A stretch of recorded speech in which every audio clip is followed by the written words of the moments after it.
True. How are you feeling after that big win against Wisconsin? It's huge. It's definitely going to carry a lot of momentum into this gauntlet that we have.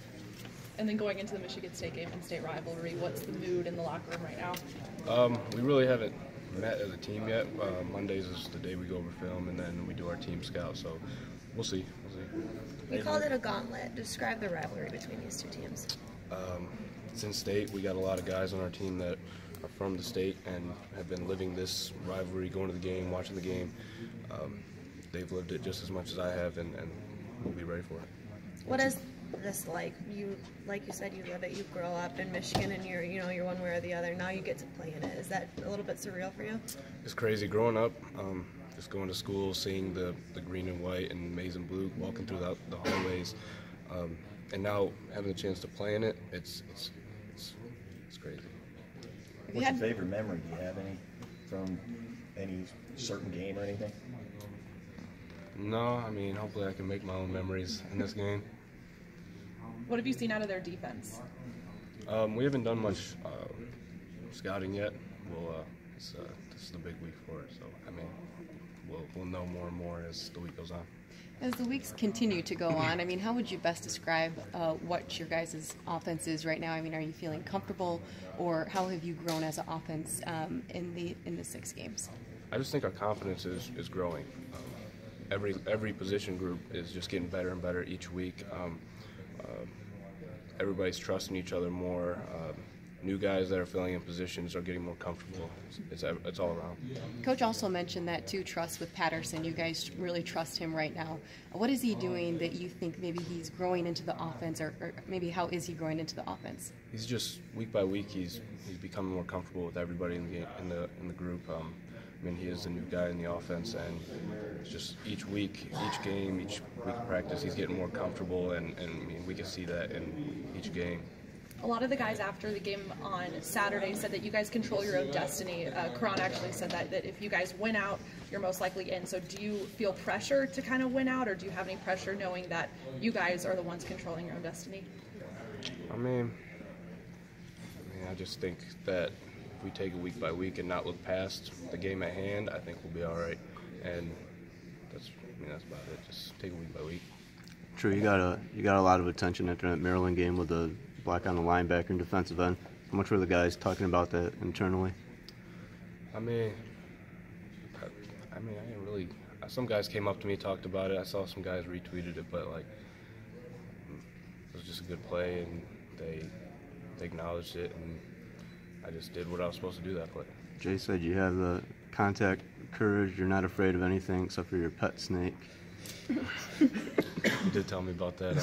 I mean, we were talking about it because me and Karan Higdon, we both have our pet snakes, ball pythons. They're kind of small right now, but I mean, I wouldn't say we're scared of them. They are snakes, and they don't really form a bond with you. They just like, they don't really care if you're there or not, but like, we love them. Why did you get pet snakes if you're kind of scared of them? All right, so this is what I've been thinking about. I seen Mike Tyson has his pet tiger, and we have our pet snake. And like Nicolas Cage, I looked up weird athletes or celebrities with weird animals. I think Nicolas Cage had an octopus. Like, it's just like, it's our tiger, it's our octopus. What's its name? Mine is Mako. What's Kran's? Poncho. Well, how did you come about those names? My favorite animal is a shark, and I can't have a shark. No. But and my favorite kind of shark is a Mako shark. So I named it Mako. Do you think it equates to your personality, like the snake or the shark, or what? I mean, the Mako is the fastest shark in the ocean. I mean, I'm not the fastest guy in the field.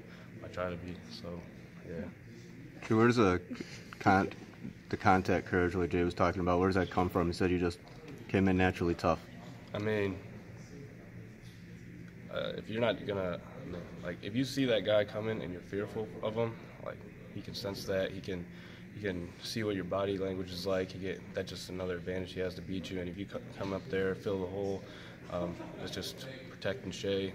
The offensive line is going to trust you. Every position is going to trust you, and then it just helps out the offense. You go week to week, obviously, with this. You take a game at a time, but with the win you had over Wisconsin and then just the energy and the momentum going into Michigan State, how would you describe your confidence level? Maybe if you compare it to other points during the season. I mean, like you said, just we're taking it week by week. I think our confidence level is pretty high. I mean, we have to. It's a rivalry game.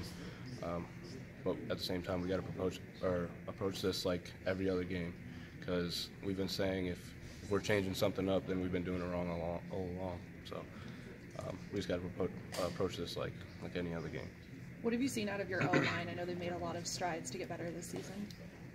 They're just confidence levels building. Just going into the huddle and Shea calling the play, looking at their faces, they just look like some bad dudes, and I love them for it. Do you see State at all? I know you haven't watched film yet, you said, but do you watch any of their games? And obviously they can stop the run, man. Have you noticed anything that they do and why they're so good at that? I mean, like I said, we haven't really watched film on them yet, but I mean, if we're worrying about their statistics, all of that, then that's just going to negatively affect us. And I think we have a pretty good group of guys in the running back room that can do our job. Drew, how much have you personally gotten better at pass protection Through the last year or so? I just think, obviously technique, but just my body has gotten bigger. Like my frame's gotten bigger. I've gained a good amount of weight to put on my frame, and just being able to go against these big dudes that are coming to change the game and sack the quarterback. Then it's just a mentality. Physically, it's just I'm ready to go. Now that you're in conference as well and everything, how much has that helped your confidence to know that you can do all of this, whether it be blocking or even running? I think just each run, I get more comfortable with the game speed and all that. So as the game goes on, as the weeks go on, I just get more comfortable with everything. Shea's threat as a runner, I mean, how does that change things for defense when you've got a guy like Shea who can break out 81 yards or whatever? It just gives the defense more to worry about, more to game plan about. I mean, the guy's special, and he can do what he wants with his arm, he can do what he wants with his legs, and it's cool to see. Did you give him a hard time for not finishing out that run in the end zone? I haven't seen him yet, but no, I won't. He is like the top 15 run in Michigan history, I think it was. So you can't knock that. I know you guys are probably sick of hearing about the records in the rivalry, but how much do you need a win in a rivalry game? I mean, we do need a win just in general, but to beat a rivalry team, that just adds to it, and that will help us going into the next week. True. Was there any interest from Michigan State during your recruitment? I went on visits there, but I never got anything from them. So, I mean, coming here, I did get a walk-on offer here, so it shows something, and just adds the fuel to the fire. What was their level of other than you going there just for a visit? I mean, can you kind of detail? I don't think it was much of anything. So, just like a letter in the mail, hey, come on a visit, or yeah. Is there a certain amount of fun involved in going to a place where they clearly don't like you and you just have to fight off all that? I feel like everywhere we go, they clearly don't like us, but I think until I step in between those white lines and enter the game, I really feel it all the time. When did you first get a sense in the offseason you were going to have an